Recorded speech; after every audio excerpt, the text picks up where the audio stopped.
For this question, we're being asked to find the voltage notated in red in here. This is the voltage, which is measured at the bottom of resistor R1 and resistor R3. In order to calculate that voltage, we could very easily apply Kirchhoff voltage law in a loop which we could create in here.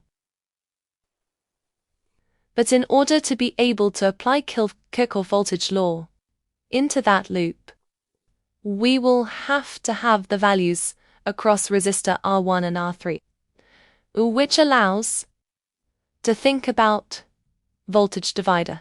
Now, how do we know that the voltage divider is the correct approach?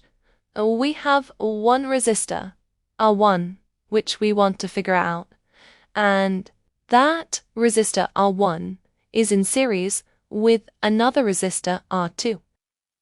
The two of them together, the two resistors together, R1 and R2, are in series with a voltage source of 12 volts.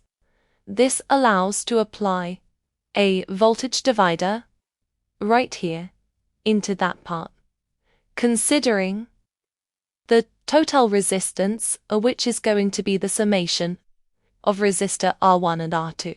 So our total is going to be the summation of R1 and R2. And this is going to give us 16 plus 8, which is 24 amps. We could do exactly the same logic looking on the right side. Now on the right side we have in series resistor R3 and respectively resistor R4. So from here we could do into that branch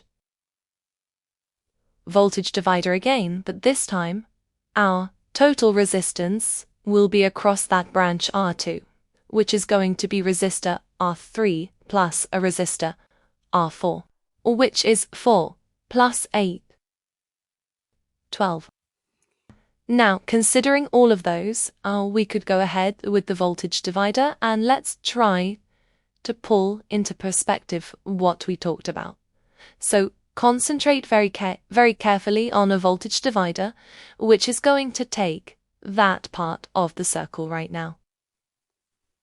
So looking at that part of the circuit, I can say that the voltage divider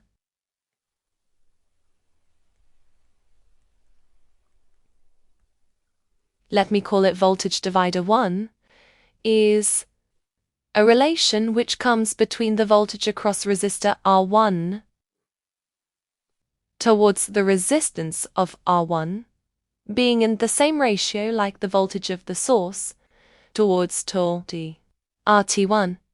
Now these are values which I already figured out, and I know from here that V R1 divided by R1 being 16 could be calculated using 12 over 24.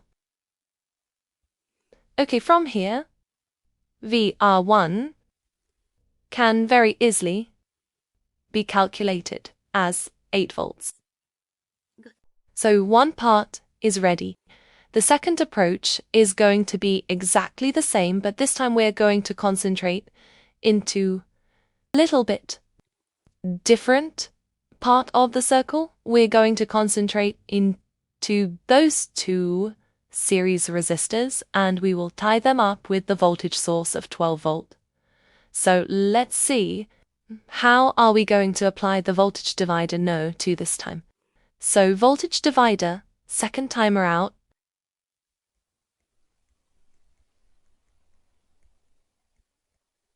for 2 is going to show the relation between V R3, voltage across resistor R3, and the resistance of R3, which will be in the same ratio like the voltage source and R total on that second branch. And we did do a bunch of calculations already, so V R3 over R3 having a value of 4 ohms will be in the same ratio like 12 over, what did we calculate? 12 on So from here, a voltage across the resistance R3 is calculated as 4 volts. Okay. Now, very easily, we could go back to our question and concentrate on what we wanted to do initially. What we said is that if we know the values across the resistance R1 and R3, we could create a loop in here and apply Kirchhoff voltage law in that loop.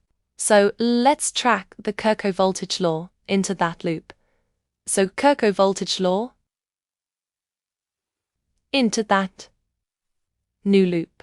Alright, now how is it going to look like? The Kirchhoff voltage law simply states that in a loop, the algebraic sum of all the voltages should be 0.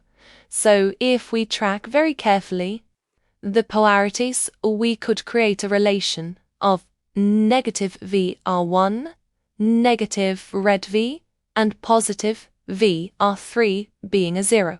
Now let's write what we just said. Negative V voltage across resistor R1 minus the ref voltage we're going to figure out plus the voltage across the resistor R3. All of this, the algebraic sum of all of those should be a 0.